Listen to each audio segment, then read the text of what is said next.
Hello mga ka-Rolls! Eto na naman po tayo at nagbabalik sa ating bagong tutorial video.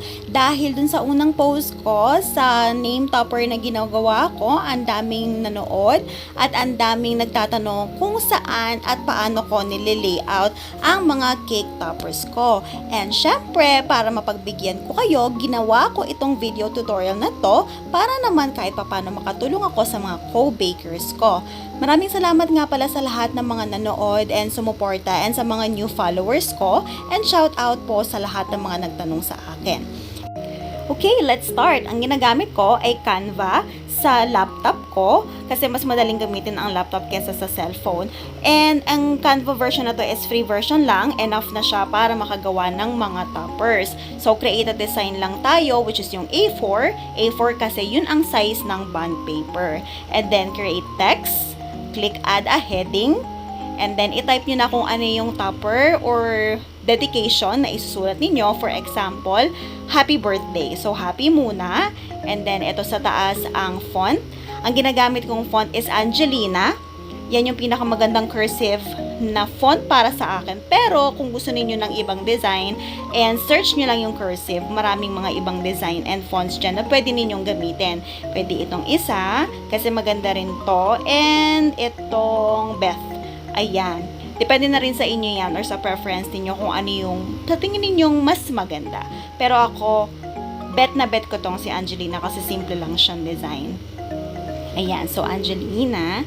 Ayan, so kung makikita ninyo, yung letter H, nakahiwalay siya sa APPY, which is hindi dapat ganon. Kasi kapag ginupit natin yan, mahihiwalay yung first letter. So, tatanggalin muna natin and gagawa tayo ulit ng separate na letter H with the same font.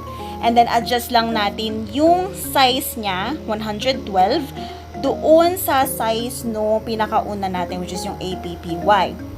Yan, tapos pagdidikitin lang natin. And depende na sa inyo kung paano nyo sila gustong dikit-dikit. Pwedeng yan dun sa tail ng H or pwede rin dun sa gitna.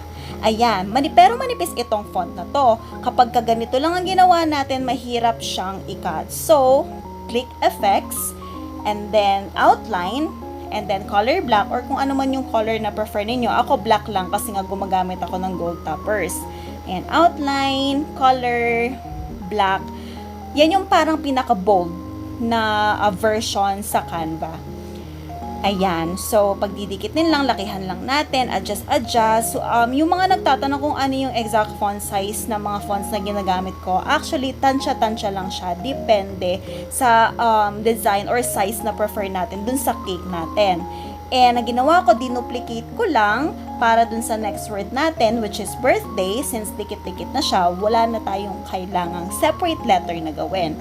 So, ayan, i-drag nyo lang yung H, APPY, sabay-sabay na sila nun na mamumove kasi na-mark as group sila, or pwedeng isa-isa mo silang i-adjust and idikit dun sa isa pang word na ginawa mo.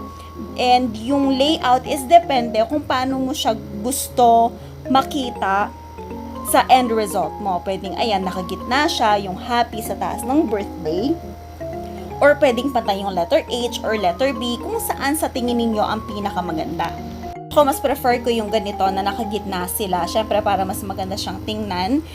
Ayan. So, ang gagawin nyo lang is click on share. And then scroll down. Click on download. Save as PNG file or download as PNG file. Yan. So, ready na ang topper natin. Kung hindi nyo siya ilalagay sa gold topper. Pero, syempre, may mga nagtatanong, paano ko fini-flip yung mga letters natin para mailagay natin sa cardstock gold at gawing pattern for cutting. So, diba, sinave natin or dinownload natin ang unang letters na ginawa natin na happy birthday kanina. So, click on upload file. Ayan, loading na siya. Hintayin lang natin siyang mag-load and then click lang natin siya. So, it is considered as an image. So, since considered as image na siya, ang gagawin lang natin is adjust lang natin. So, itong color white background na to, yan yung A4 or yung size ng bond paper nyo. Click nyo lang yung flip horizontal, and then iusog nyo lang yung topper ninyo. Ilagay nyo siya sa gitna or sa side, and yung sa size nito is mas malaki siya ng konti sa 1/4 ng bond paper.